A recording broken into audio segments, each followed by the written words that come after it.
What's going on, everybody? Today I'll be doing a movie review on Knock at the Cabin. I had very high expectations for this film, but it really disappointed me though. I'm sorry to say that, but it disappointed me. And I thought this was going to be a great movie.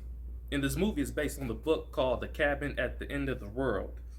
If I said that right, yeah, The Cabin at the End of the World. So I thought they would name the movie the same title as the book, but I guess they didn't, which is crazy.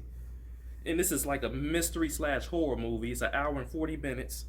And yes, I wasted an hour and 40 minutes of my time. And that's my biggest pet peeve of just wasting my time. When my time is being wasted, that's my biggest pet peeve. When I was living in Grand Rapids, Michigan, I used to be an extra in movies. I was on movie sets. I was in commercials. So I know how a movie is supposed to be directed and produced. While vacationing at a remote cabin in the woods, a young girl and her parents are taken hostage by four armed strangers who demand they make an unthinkable choice to avert the apocalypse. Confused, scared, and with limited access to the outside world, the family must decide what they believe before all is lost. And the director of this film is M. Night Shyamalan. Um, Let me see about him. I watch most of his movies. He's a hit or miss type of director to me.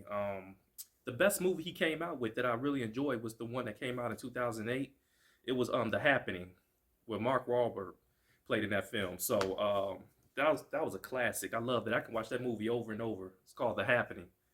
But this one right here, I don't know. He could have went in a different direction with this, but it is what it is. He's an okay director to me.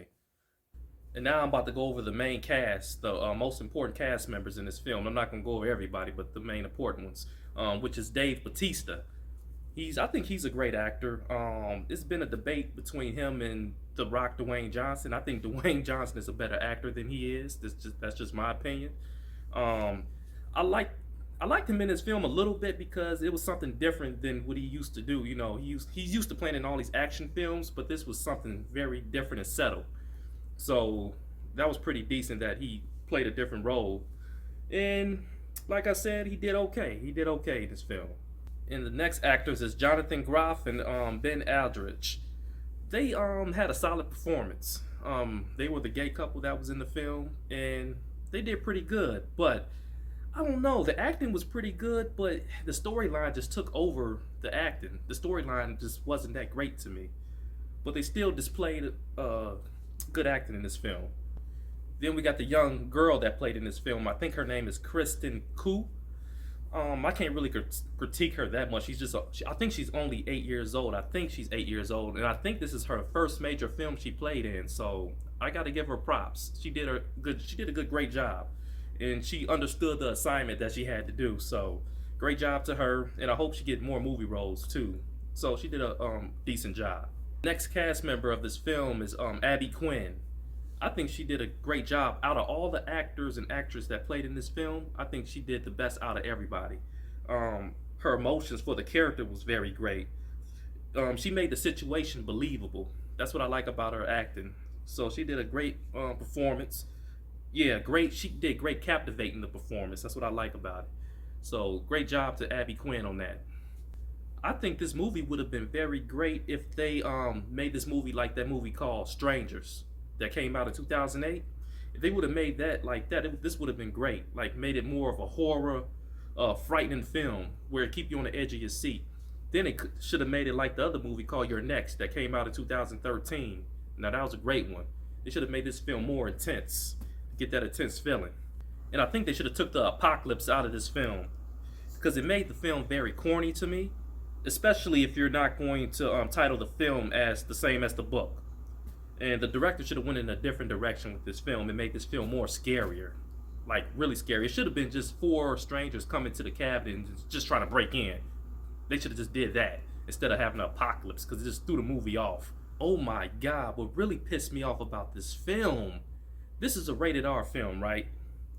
Why did they cut half of the killing scenes off? I'm like, they should have just made this film PG-13 because to me it didn't really have excessive language in there like that. I mean, because if I'm going to see a rated R film, I want to see the whole shebang, the killings, everything. It seemed like every killing scene they cut half of it off. that you couldn't even see the killing. So that really irritated me in this film, and I'm surprised a lot of movie reviewers that did this movie review didn't talk about that really, because that's kind of crazy. What really irritated me, oh my god, throughout this whole movie, my wife and I was just looking at each other like, really? All the flashback scenes they were doing, I'm like, come on, you know, they should have did all that in the beginning before they got to the cabin, showing their life before they got to the cabin. I guess they kept doing so many flashback scenes. I'm like, I don't want to see that. That kind of threw me off and interrupted the film because I was like, really? I was kind of lost a little bit, but I get where they was going with that. But they could have did without all that, the flashbacks all throughout the movie. I'm like, come on, it just messed up the movie to me. I just think the pace of the film was going too slow for me. I mean, they took a while just to get to the point of the film. I mean, what really irritated me when the four strangers were in the cabin and they kept explaining themselves to, the hostages. Talking about, oh, I work here. I used to work here. I'm a line cook. I did this and did that. I mean, okay, we can do without all of that. Let's just get to the point of why you are at the cabin. That's what I'm waiting on. It took like a half an hour just to get to the point, and that the pace of the film was just too slow for me, and I definitely won't be seeing this movie again. But this film will have you thinking. It's like a psychological film where it have you thinking like, man, is this apocalypse? Is this real or is it fake? Or they're just crazy people trying to kill us? So it's one of those movies that they keep you thinking, and keep you on your toes a little bit. But storyline wasn't great. Now, they had some great things about the film. I mean, if you are a filmmaker, you will like the transition of the camera angles and the lighting, which it will give you a nice theatrical experience. So, yeah, some good shots and camera angles in the film, which was great. To me, this was not a great film to me. I was very disappointed because I really wanted to see this film. I was so excited. I'm like, oh, this looked like a great film, and I know the director of the film, so I'm like, okay, it might be pretty decent. And just by looking at the trailer, I was like, okay, I'm ready. But this movie wasn't scary at all. I mean, nothing was scary about this film. It was too much dialogue in this film, too much dialogue, and they wasn't consistent on getting to the point. So when you see this film, you'll get what I'm saying. Now, if they would have made this movie more like the movie I was saying, like Strangers, in Your Next, and one of those type of movies, or the movie called Vacancy, if they would have made it more of a slasher, thriller, horror, and more gritty and more intense, this movie would have been a 10 out of 10 if they would have then take out the apocalypse stuff. I mean, we have so many movies out like that. It's like they could have just did it just really gritty. Especially as a rated R movie, they should have showed more scenes of killings in here. It made it more graphic. So if they had all that in there, could have been a 9 or a 10 out of 10 for this film. And now I'm gonna give this movie rating, a 3 out of 10. So yep, it's gonna be a 3 out of 10 for me.